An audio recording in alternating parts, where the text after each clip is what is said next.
జాతీయ రాజకీయాల్లో మరో సంచలనం నమోదు కాబోతోందా? హోంమంత్రి అమిత్ షా తొందరలోనే ఉప ప్రధాని పదవి స్వీకరించనున్నారా అంటే అవుననే ప్రచారం ఢిల్లీలో సాగుతోంది. వచ్చే వర్షాకాల పార్లమెంట్ సమావేశాల్లోపే ఈ మార్పు ఉంటుందని జోరుగా ప్రచారం సాగుతోంది. ఈ నెల 20 నుంచి పార్లమెంట్ వర్షాకాల సమావేశాలు ప్రారంభం కానున్నాయి. ఈ సమయంలోనే ప్రధానమంత్రి మోదీ కొత్త టీంలతో యాక్షన్ ప్లాన్ అమలు చేయబోతున్నారు. అందులో భాగంగానే హోంమంత్రి అమిత్ షాకు ప్రమోషన్ దక్కనున్నట్లు చెప్తున్నారు.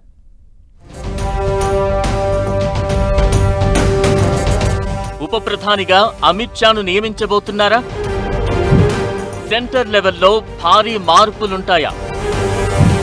వర్షాకాల సమావేశాల్లో సంచలన బిల్లులే కాదు, రాజకీయ మార్పులునా? ఢిల్లీలో ఏం జరుగుతోంది?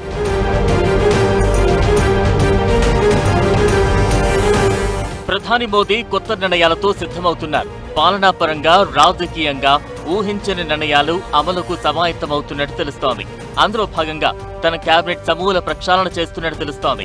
కాగా ప్రధాని మోదీకి అన్నింటా తోడుగా నిలుస్తున్న హోంమంత్రి అమిత్ షాకు మరింత కీలక బాధ్యతలు అప్పగించేందుకు సిద్ధమవుతున్నట్లు ఢిల్లీ సర్కిల్స్ లో పెద్ద ఎత్తున ప్రచారం సాగుతోంది.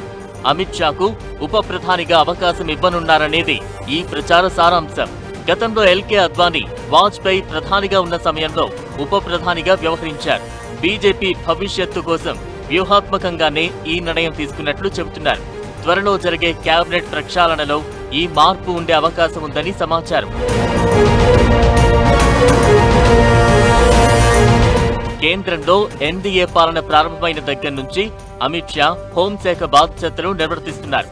ప్రధానిగా మోదీకి కానీ, ఇటు మంత్రిగా అమిత్ షాకు కానీ 2014 ముందు ఎంపీలుగా చేసిన చరిత్రే లేదు. అయినా కూడా ఇద్దరూ కలిసి తీసుకున్న నిర్ణయాలు దేశ గతిని మార్చేశాయి. హోంమంత్రిగా అద్వానీ 2193 రోజులు పదవిలో కొనసాగారు. ఇప్పుడు ఆ రికార్డును అమిత్ షా అధిగమించారు. ఆర్టికల్ 370 రద్దు, నక్సలిజంపై ఉక్కుపాదంతో పాటుగా రాజకీయంగానూ మోదీ నిర్ణయాలను అమలు చేయడంలో సక్సెస్ అయ్యారు. దీంతో ఇప్పుడు ఆయనకు ఉప ప్రధానిగా ప్రమోషన్ ఇస్తారనే ప్రచారం సాగుతోంది.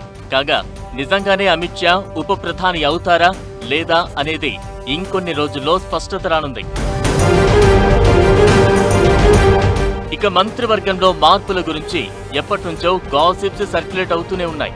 నిర్మలా సీతారామన్ కు హెచ్ఆర్డీ, ఆర్బీఐ మాజీ గవర్నర్ శక్తికాంత దాస్ కు ఆర్థిక శాఖ, మనోజ్ సిన్హాకు రైల్వే శాఖ, నితీష్ కుమార్ కు గ్రామీణాభివృద్ధి శాఖ అప్పగిస్తారని గుసగుసలు వినిపిస్తున్నాయి.